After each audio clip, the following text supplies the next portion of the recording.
Good afternoon, and welcome to the March 2019 Ask Me Anything Manufacturing webinar. My name is Heather Brose, and I'll be your moderator today. I lead the marketing at SME for the Canadian Manufacturing Technology Show, and that'll take place September 30th through October 3rd, 2019 at the International Center in Toronto. Today's AMAmfg topic is your intelligent connected factory getting started. And our technical expert is Avner Ben-Bassat, President and CEO of Platane Technologies. Before we get started with the Q&A, I'd like to go through some basic housekeeping items. And this will just help you get the most out of your session today. Just a few things. The session is being recorded. We will have it available after the webinar is over, probably in a couple of days. We'll have a link available on the website, the same place that you registered, and you can view that recording. We'll also email this out to everyone who registered in advance so that you'll have it to go back to and reference. We do have some questions that were submitted in advance, but we will be accepting questions throughout the session. So go ahead and type those in your chat window. We will get to those throughout the session today. We will be moderating questions just to make sure they're a good fit for and match the topic that we're talking about. And we may end up having priority placed for questions that are being asked by multiple participants. We're going to accept questions until about 12:50 today, just so that we have enough time to answer those last few questions before we finish up at about 1 o'clock. At the end of the session, we will have a survey that'll pop up for you. We ask that you please just take a minute and complete that survey and give us some feedback. I think there's only 3 questions, so it's very quick and easy, but that will help us in planning future events for the series. If you have suggestions for upcoming webinars and topics, please go ahead and send us an email at AMAmfg@sme.org. We will be holding multiple webinars between now and CMTS. So we're looking for suggestions on things you want to hear about, questions you have that you want to get answered, and we'll have more to come in the next coming months. We also will be holding the AMAmfg series at CMTS, so there will be some live sessions at the event. We will have more details for you as we finalize some of them, but CMTS will be coming up this fall, so keep an eye out on cmts.ca for updated information. And now I'd like to introduce you to Avner Ben-Bassat, who's our technical expert for today's session. Avner is the President and CEO of Platane, a leading provider of industrial IoT and AI-based optimization solutions for complex manufacturing environments. Avner leads Platane's product vision and global business strategy. Platane solutions are used by leading manufacturers worldwide, including Airbus, GE, General Atomics, and Steelcase. And Avner, are you there? Yes, I am. Thank you very much. Great. It's great to have you here today. Thanks for joining us and helping us answer questions about getting started with an intelligent connected factory. Thanks a lot, Heather, and thank you, everyone. Good morning or good afternoon. Thanks for joining. Allow me a minute here to share a brief presentation, and we'll get started. So again, hello everyone, good morning. I'm the CEO of Platane. We're a software company, and we specialize in IoT and AI-based solutions, artificial intelligence. We work a lot with, with SME in various capacities and opportunities.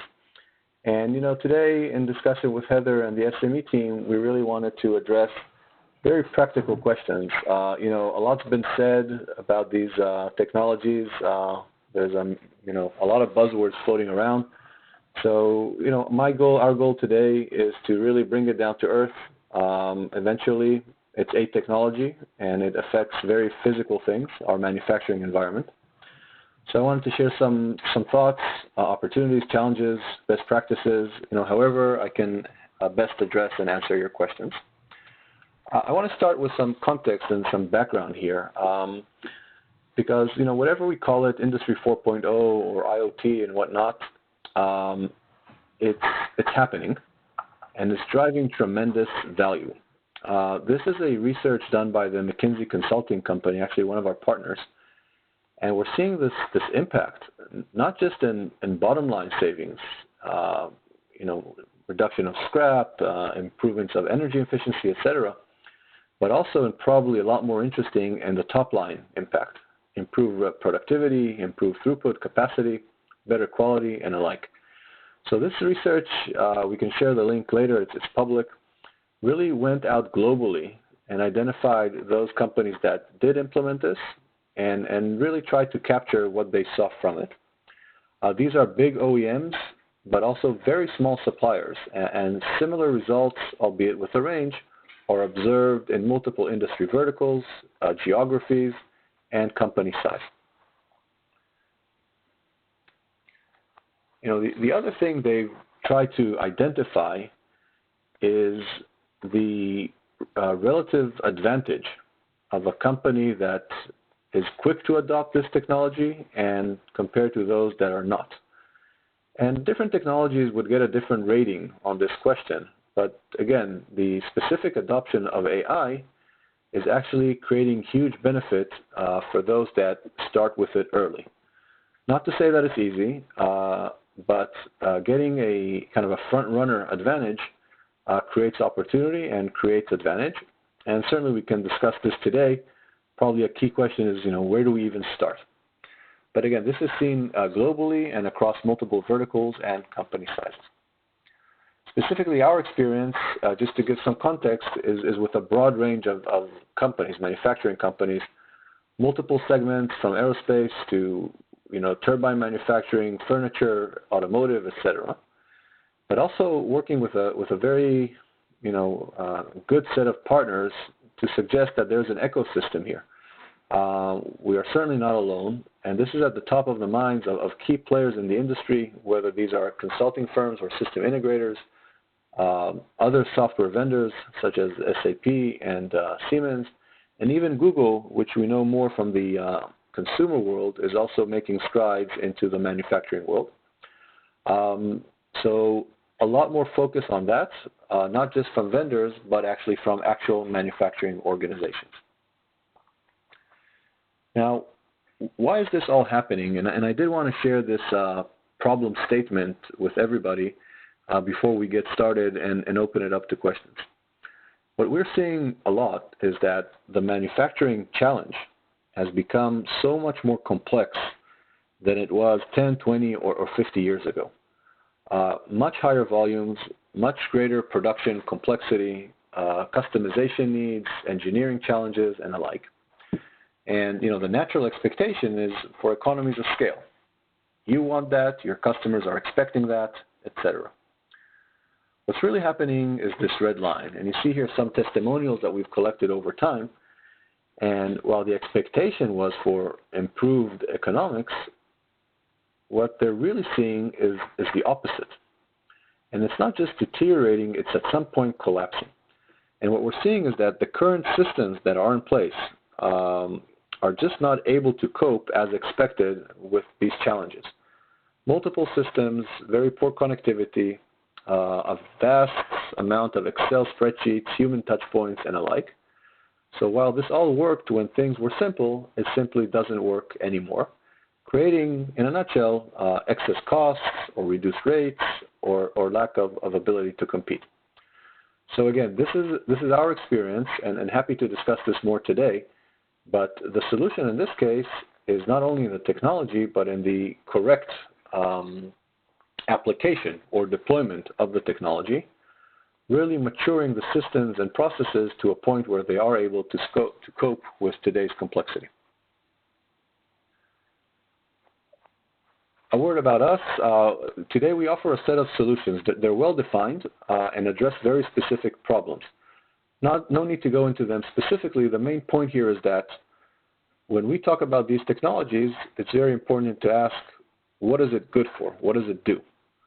So in this discussion today, when we transcend from the buzzword level to the production floor, I will again and again, ask and say, what are we trying to do? What problem are we trying to solve? And then everything becomes a lot easier to discuss. Whether these are the problems you're looking at now or others, but it's all about the business problem or manufacturing problem and the eventual value proposition. I mentioned the impact, and it's there, whether it's digitization, a bottom line impact, or top line impact. And I think this is what eventually we all want to achieve. During the session today, certainly happy to take questions on this topic as well. Not only how you capture these, but how you document these in order to get the management buy-in and the like. So really turning it over to you guys. We've received some of the questions in advance. A lot of them are discussing, how do we harness these technologies? What exactly are all these buzzwords and tech terms? How do I start, or where should I start? What about impact and ROI? And some questions we got also discussed, employee training, buy-in, and so forth. So again, perhaps Heather, turning to you if you want to start bringing up any of the questions and or coming from the audience today. Sure. Thanks for that intro. I think that sets a nice stage for what we're going to talk about today. The first question I want to ask you is, what are some of the basic questions to ask and the key points to look for when manufacturers are looking to move toward a connected factory? Okay, thank you. Well, the first question is why, okay? Too many times we are getting this feedback and, well, why do you want to do this? Well, because my boss told me to, or there's a board directive to do something about IoT. And, frankly speaking, it's not a good answer. So my question is, what are you trying to improve on your production floor? Do you have an issue with your throughput? Are there quality challenges that you want to solve? Are we talking about machine or tool downtime, material waste? Any of these classic, truly classic manufacturing KPIs that a good organization would measure and then want to improve. So when manufacturers, talk about a connected factory, that is the means to an end, that is not the end. And my first question is, okay, we'll do something, but what is it that you need?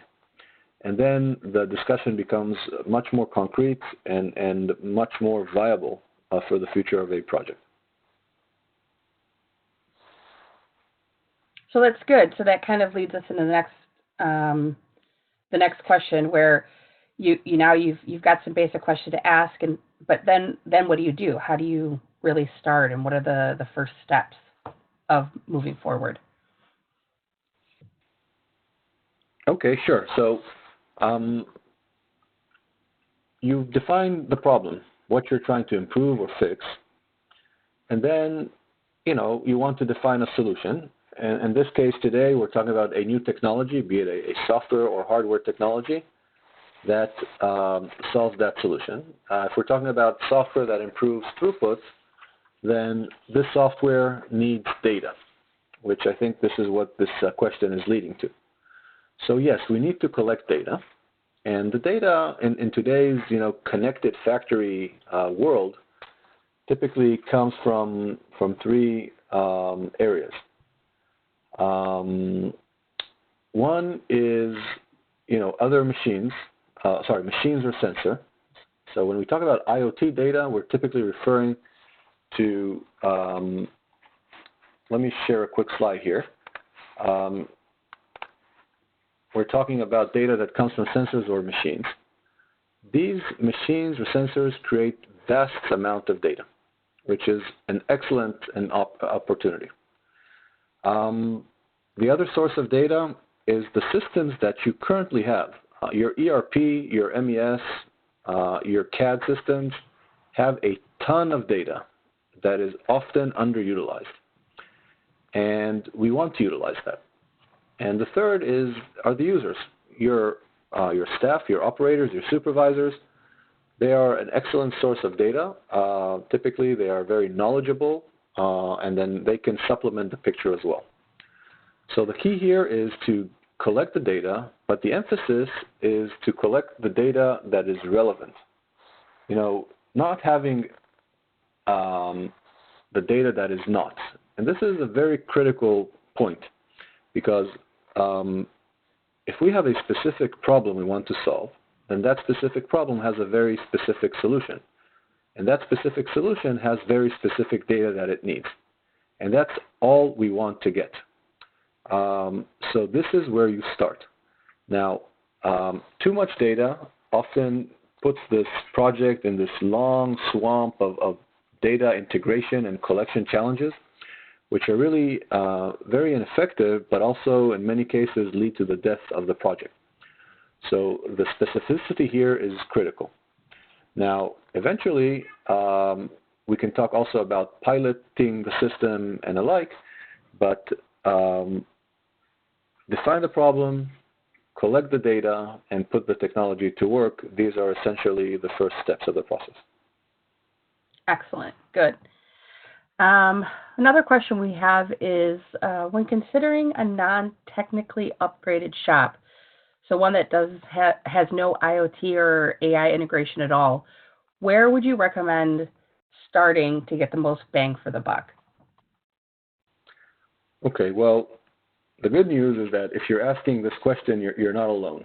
Okay, most manufacturing shops are, as you said, Heather, non-technically upgraded. Okay, we see some tremendously digitized production sites in segments such as automotive OEMs or semiconductor or some food and beverage manufacturing sites.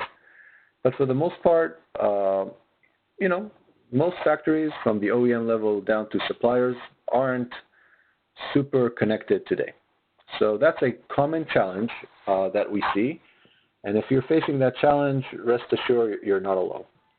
But you know, when we talk about bang for the buck, the first question is, where can we make an impact? And that goes back to the question of what are we trying to do?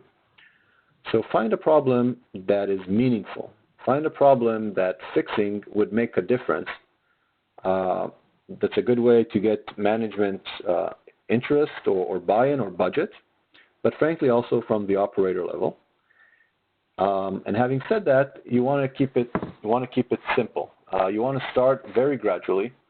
And let me share here a quick view of an approach that is very, you know, kind of stepwise. And when we say keep it simple, keep it contained to one production line. Consider the value. And really, it's not just trying out the technology. It's also about demonstrating the value. You define a pilot.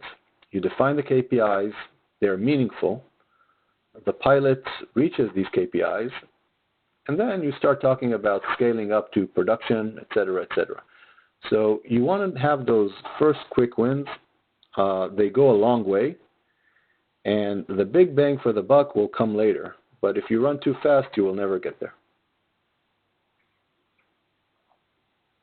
Okay. So if you're then looking at your payback period, like how long would you expect to look at that when you're implementing a new system like this? Yeah, it's an excellent question. Truth is, it's actually very fast. It's again, our experience is seeing this well under a year, sometimes as little as 6 months or less. And I think it comes from two, you know, the two sides of this equation. First of all, the impact is dramatic. So once you put this into play, the return, the benefit is substantial, and it's actually in many cases measurable. On the other hand, the investment, and I think here is important to add the the cost of these technologies, sensor technologies, robotics, in many cases software are consumed as software as a service, reduce the level of investment today as it compared to what it was several years ago. Hence, the investment is, matches very well the substantial return and for a fast ROI. We've been doing this for a while. We've seen, for example, the cost of networking a factory coming down from hundreds of thousands of dollars to, to 5-digit amounts, sometimes very low 5-digit amounts. So even regardless of our own, software business, simply introducing networking and sensors to a factory has come down by an order of magnitude just in the past few years. So if companies are saying they're not ready to adapt, to move towards IoT and smart automation, like what are the best ways or the best suggestions for people to go back to their companies and say, this is how or why we can do this? Well, first I would ask, do you have a choice, right? What happens if you don't do this? And here, obviously coming from a technologist perspective, I would argue that, not doing it is also a decision, and it's not always the right decision. So now the question is how? And again, I would argue that, while this is the latest wave of technology, this is consistent with other technologies and how you would go about adopting them. Go back 20 years to the adoption of CAD or 10 years to the adoption of robotics. It's the same steps. You are, first or second or last to adopt. You need to demonstrate the business value. You need to deploy and get the, the employee and management support and buy-in. So in this respect, it's all the same. If specifically you ask, how to do it or who to talk to, that's probably, different in every organization, the DNA, the management structure, and so forth. So looking at the business case,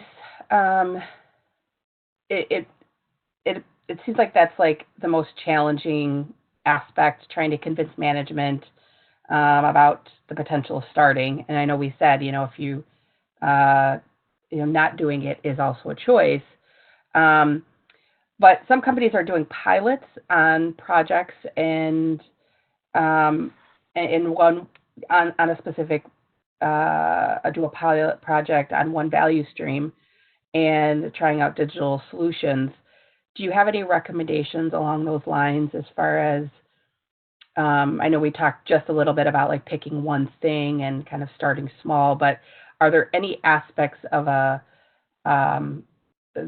of manufacturing or a business that you would recommend to kind of start at specifically? Or are there certain things that don't make sense to start with? No, I understand. So first of all, we're advocates of the pilot approach. I think software technology today lends to that. You don't need to invest hundreds of thousands or millions of dollars in capital equipment. So yes, do a pilot and get a good feel for it. See how it works, see what it means to you, and learn the best practices. If we're talking about impact, our experience is that, it's often easy or easier to mention the bottom line savings, but it's that top line impact that really makes a difference. So if you're trying to get the attention of your CEO or general manager, and you tell him, okay, I can save 5% material, he says, well, that's very interesting, and, whatever. But if you go to him and you say, I can increase our throughput by 5%, our experience is that you'll get a lot more attention. So try to identify those areas where, there's a specific need, certainly, but our experience that this technology is able to hit both pain points, both levels of benefit, and that the top line impact is typically getting far more interest from the higher ups.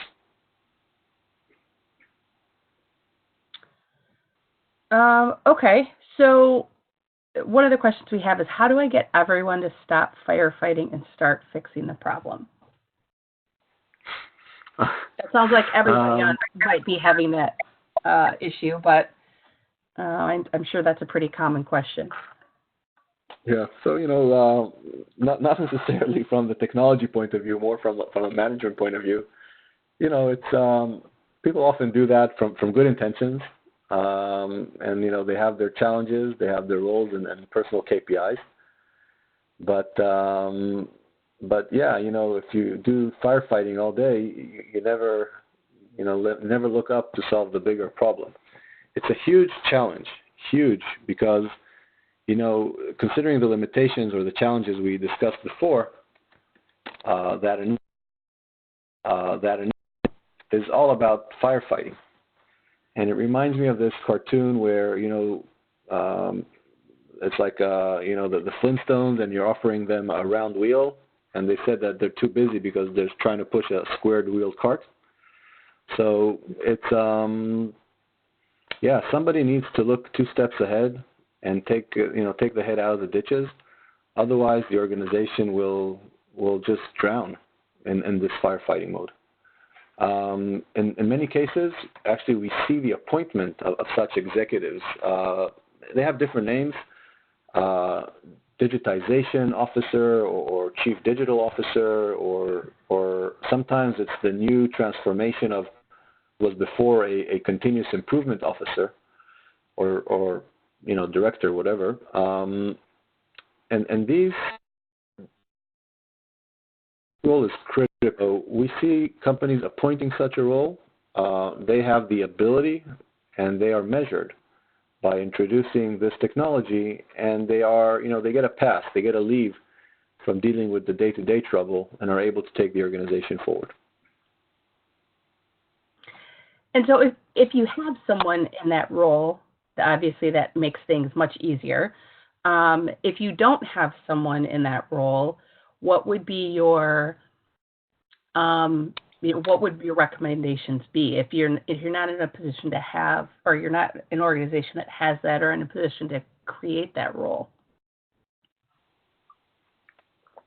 Well, it doesn't have to be a full-time job, but somebody has to do it.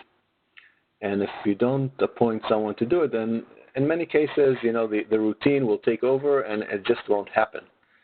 I know we have a lot of folks on manufacturing today.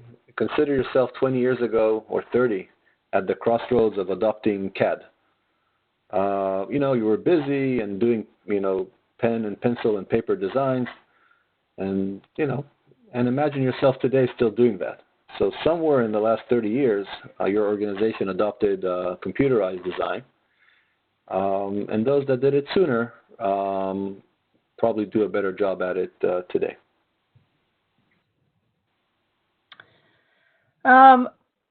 Another of our questions is, from all the different suppliers of cognitive automation or manufacturing execution systems, is there one overall must-have way of doing things, or a methodology that sets one or more companies apart from the rest? Okay, it's a great question. I don't think there's one way, but I think it's a question of which way fits your organization. The MES market, the MES category has been around for years. It's a very fragmented category. That is, there are many providers. Some of them are industry specific. I have MES for healthcare manufacturing. I have an MES for, oil refineries, etc. But whatever the industry vertical is, I would check to what extent they are ready to deal with this picture we're now seeing on screen. Is the architecture modern? To what extent they have adopted or are able to do IoT, machine connectivity, and apply artificial intelligence? There is a reason that why these technologies are adopted at a growing rate, simply because they work and are incredibly effective. So I would evaluate their ability to deal with the scale of data, which typically implies also being on the cloud. Certainly their ability to protect your data, which is critical today. As we elevate this, by the way, what does it mean if you have multiple sites, or if you want to integrate your supply chain into all of this? So the latest software architecture also allows for that. So you need to consider this, again, from a business problem. What are you trying to achieve? And then you need to ensure that this provider fits by technology and also by the data structures that they have and their ability to integrate, that they fit what you need. And some will do a better job at it. And this is the vendor that you need to pick, the vendor that's right for you. We had a question come in about, well, I guess it says, are industrial gateways really required when we talk about IIoT?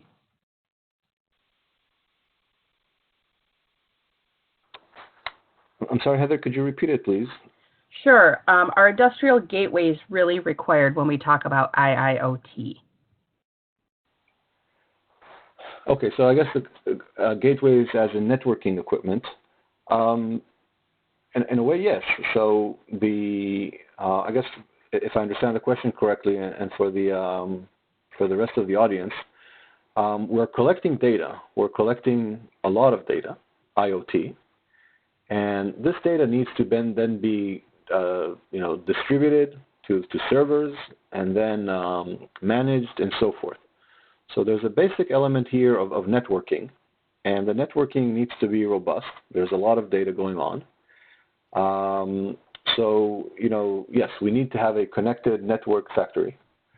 There is one step before that, actually, what's often called today edge computing. And allow me to explain that concept. So if we're typically in the world of industrial IoT talking about cloud computing, edge computing refers to that software layer that is on-premise, at your production facility, on the edge, so to speak.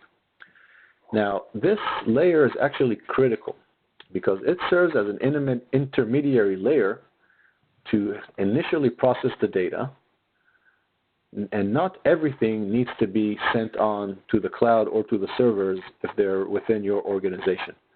The sensors and machines create so much data that a lot of it is routine, for example, and need not be stored. And perhaps you only want to store the changes or exceptions. This edge computing may also have different logic elements that allow for a quicker on-the-spot computing. But the point, or the typical architecture that you will see, is that there is an element close to the machines, to the sensors, to the users, that is the edge. Data is then networked to a central server, whether it's on the cloud or in some internal data center. The intelligence, the AI, the algorithms are run at that server area, and the outcomes are then sent back.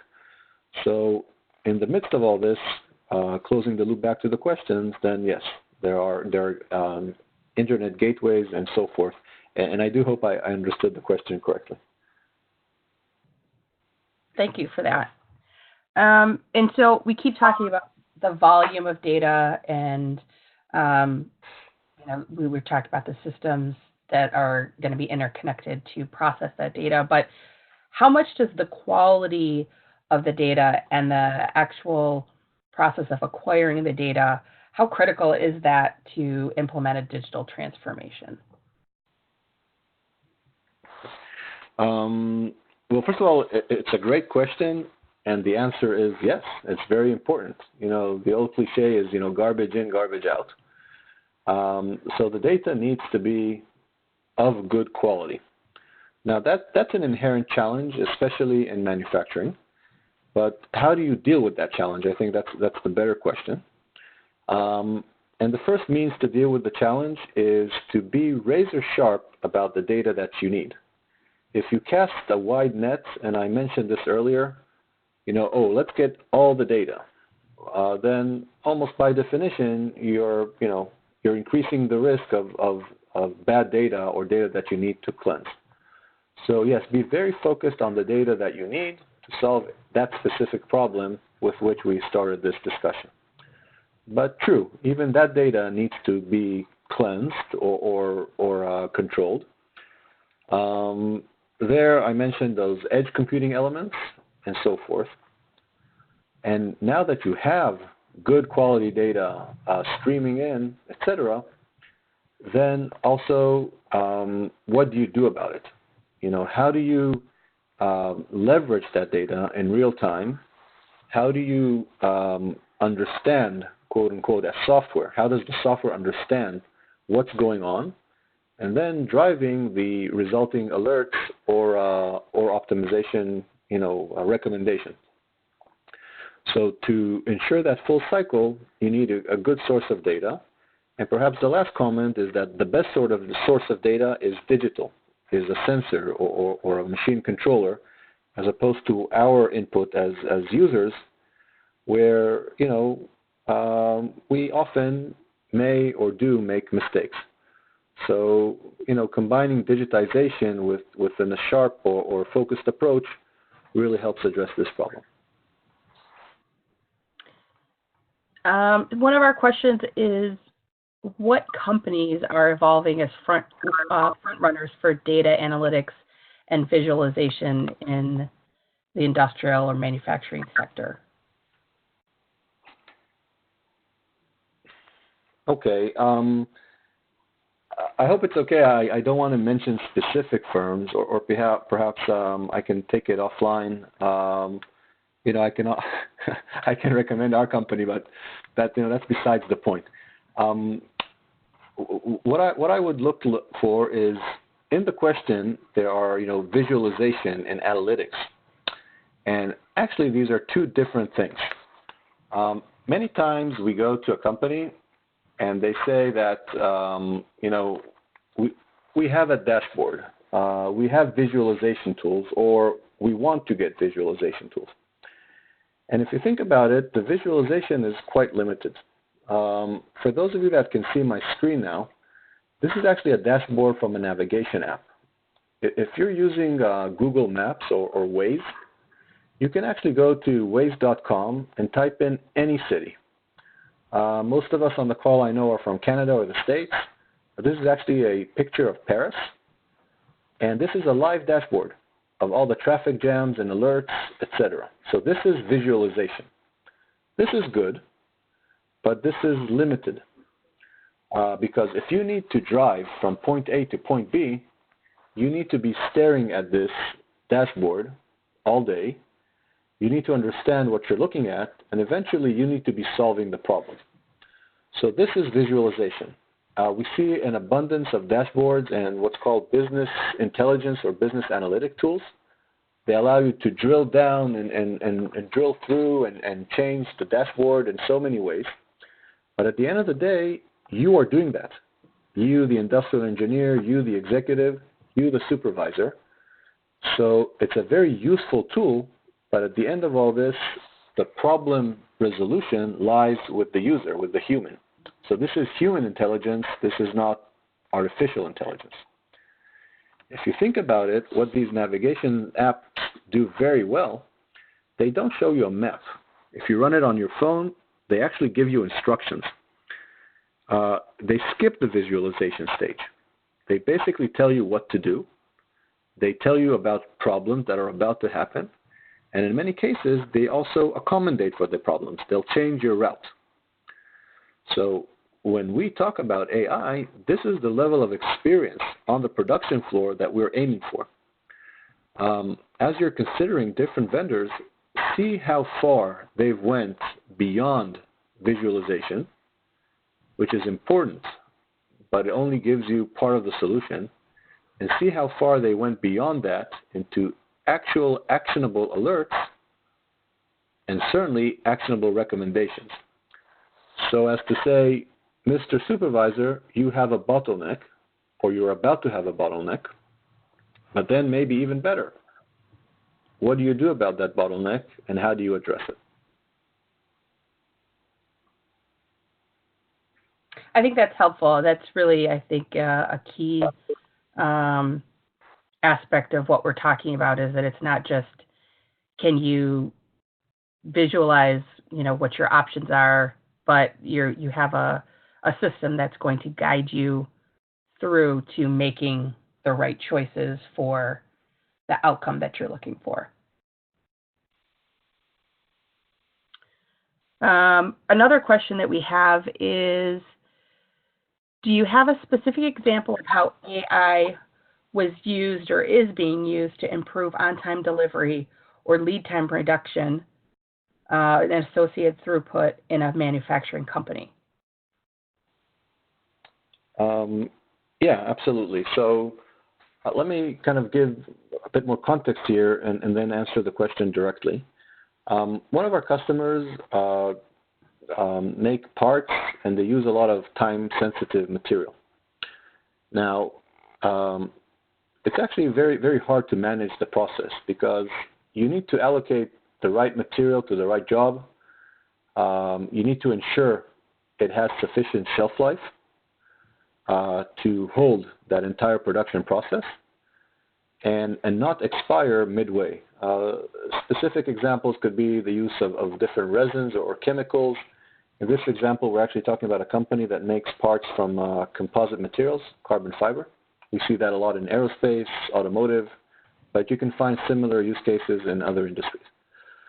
So first of all, you need to know what's going on with these materials in terms of their remaining shelf life, their temperature or humidity conditions, and that data would come from sensors. So that the environmental conditions are tracked by sensors. Now we know the condition of the materials, and we have a good handle on their remaining shelf life. That's IoT, that's data. But that's not enough. We need more. We need the production schedule. We need to know what we need to make today. That comes from the ERP. And we need to know how to make it. That often comes from the engineering systems, CAD or PLM. So now we know from systems what needs to be done today. We know how to make it from PLM, for example. And our sensors are telling us a lot of very important about the materials. And now a few things start to happen. First of all, as the production process ensues and progresses shift to shift, day to day, we collect a lot of information on past history and the current situation. Then AI, and now I'm tying back to your question, the artificial intelligence starts to learn different patterns, starts to see that under specific circumstances, standard time was 40 hours for the process, but under specific or different circumstances, it's going to take longer. What you thought will take 40 hours, today will take 60 hours. Why? It's a combination of overload, machine breakdown, or maybe some inexperienced employee. So now we are predicting that a given part will not take 40 hours to produce, will take 60 hours to produce. This is AI. Specifically, the algorithm is from the machine learning category. Now, you have a material in stock. This material has 50 hours to live. If all was normal, this material was sufficient for this job. The material has 50 hours, the job needs 40, we're good. But now we're predicting or experiencing a delay, so using this material for that job would be hazardous. May or will expire in the midst of the operation, and eventually you won't only scrap the material, you'll actually scrap the entire part. The impact, of course, is loss of material, which goes to the bottom line, but the question was about throughput. And in this case, without this prediction, this company would have made this part in its entirety, only to scrap it at the end and go through a rework process. So by controlling for this information and predicting the failure, we cut this problem and early on, prevent the rework. Also, while this is running, we're also reducing risk. So we see a lot less lab testing, which then again improves productivity and throughput. So simply by connecting to the production floor and then applying the AI, or rather not so simply, but by doing that, we're able to predict such quality issues and increase the throughput. We have a question about, do you have an example of AI implemented in health and safety procedures that are required in industrial applications or dangerous machinery with robotics, et cetera? Okay. That's an excellent question. We do, and this question goes straight to the question of software autonomy. Let me bring up here another slide real quick. So these machines create a lot of data, and in many cases, the question of safety is extremely fundamental. So if I understood the question correctly, at what point do you allow the software, AI, to shut down a machine, as an example, if it is predicting a safety issue? This machine is going to break down, causing one of the levers to pop and God forbid, injure someone. So we are seeing that. We are seeing more and more examples of this software autonomy. Consider, by the way, not only manufacturing, but power, stations, nuclear reactors, etc. But when you apply or delegate autonomy to the software, typically we see two questions. First of all, time. Do we have time for the supervisor or operator to intervene? What are the implications of delaying a decision? If it's a safety issue, typically there is no time. Hence, we would give the software autonomy to shut the machine down. On the flip side, what are the costs of making a decision one way or the other? So here, typically, we're in the realm of quality, let's say, not necessarily safety. This machine is about to create bad parts. Do we shut it down? Well, it may improve quality, but reduce our throughput. So that goes back to supervisory, and do we have time to involve the staff? This also varies by industries. In semiconductor, you will see a high rate of autonomy. Generally in process manufacturing, you see a higher level of autonomy. In discrete manufacturing, typically there is time for intervention unless there is a safety issue.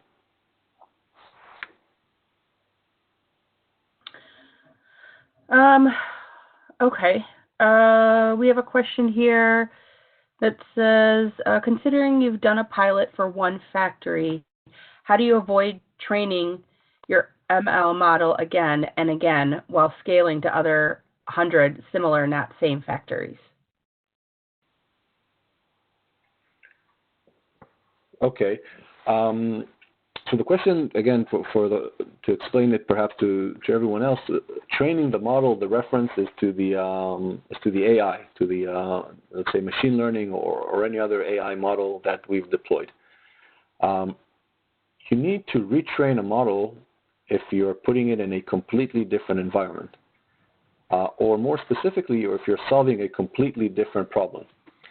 If I mentioned earlier on, for example, our capabilities around tooling optimization, then our ability as a software vendor to generalize the problem to an extent that it's actually quite similar, whether you're doing molding or casting or any other form, I don't know, injection molding and the like, then we are able to create a general model which is actually pre-configured to run and make wise predictions from day one. And then as we collect more data, this model becomes not only more intelligent, but actually more specific to that manufacturing environment. Hence, the recommendations it will produce will get better and better. So now you've deployed it at site number 1. You move it to site number 2. If the sites are similar, then the model will, would relearn or close the gap very quickly. If the sites are vastly different, to an extreme that we take the model as if it was a completely different company, then that's okay too, because it's kind of built on industry-wide best practices. And again, being very specific. This model deals with tooling optimization, and that model deals with work in process inventory. So the specificity of the application creates a very solid foundation for a quick deployment and quick time to value.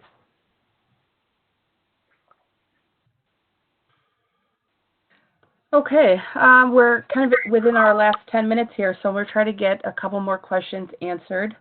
Avner, what role do you see with IIoT and sub-metering, both at the facility or utility level and the plant and production or manufacturing level?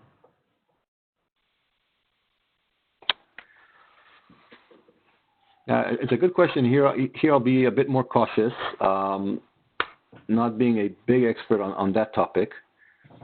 From what we've seen, first of all, it's a question of correctly structuring the data collection and distribution from the different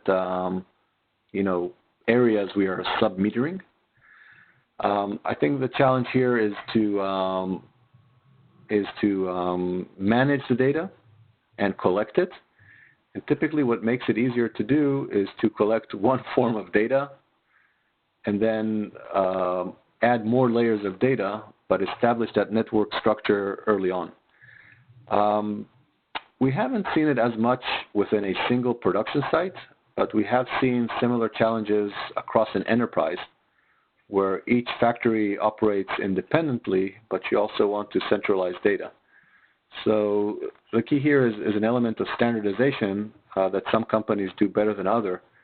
But if you're looking into that direction, then it's a must. You cannot afford big differences between your different units. So again, to the extent that we've seen this issue, these are the key points that I could comment about. Okay. I think this is going to be our last question. Could AI algorithms be used to complement physics-based models for finding the optimal processing parameters to optimize multiple objective functions? For example, surface roughness, density, etc. Yes, I think so. Allow me to share something here real quick. So the question is actually more on the design side and less so on the manufacturing side. But what AI does really well is balance multiple objectives. So if it's a very complicated problem and you need to balance different goals that often could be competing, strength versus weight, throughput versus quality. So yes, AI will do a better job, or will give an extraordinary tool in the hands of the manager or engineer. The example here, by the way, is from Autodesk. This is a kind of a cool new field of generative design.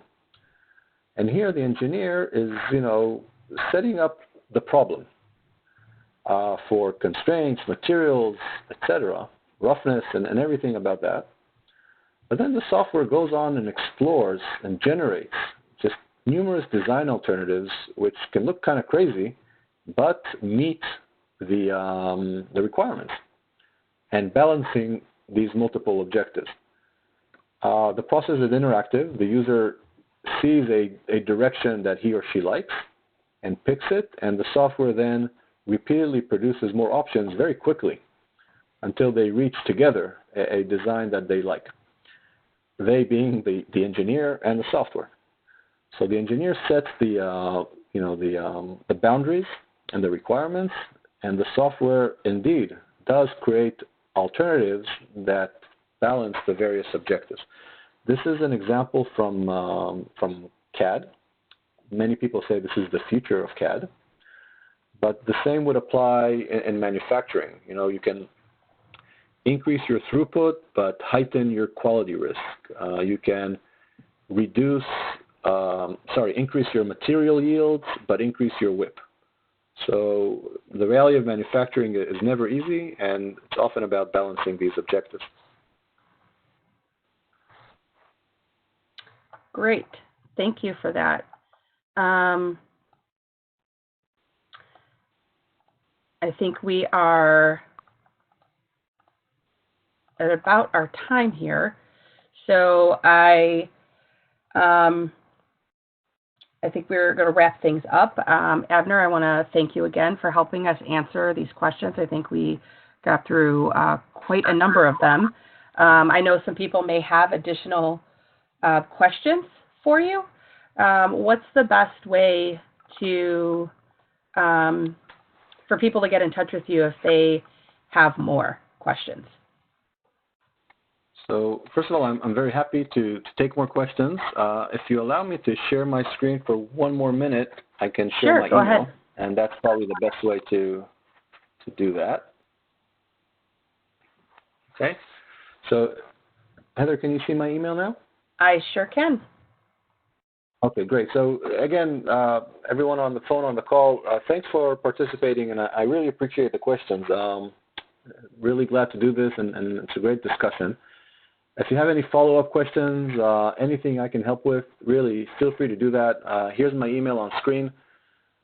May take me a day to respond. I'm often on the road, but please feel free to do that. It's a pleasure, and I'm always happy to support SME. So thank you for your time today. Thanks, Avner. And for those of you who are maybe just listening, the email address for Avner is Avner, A-V-N-E-R, BENBASSAT @Platane, which is PLATAINE.com. On behalf of SME and CMTS, I want to thank everybody who's attended today. These sessions are really designed for you, and we hope you've gained some insights that you can take back to your organization. Don't forget to complete our survey, give us your feedback so we can keep making these even better. And until next time, I'm Heather Brose, and this has been Ask Me Anything Manufacturing. Have a great afternoon.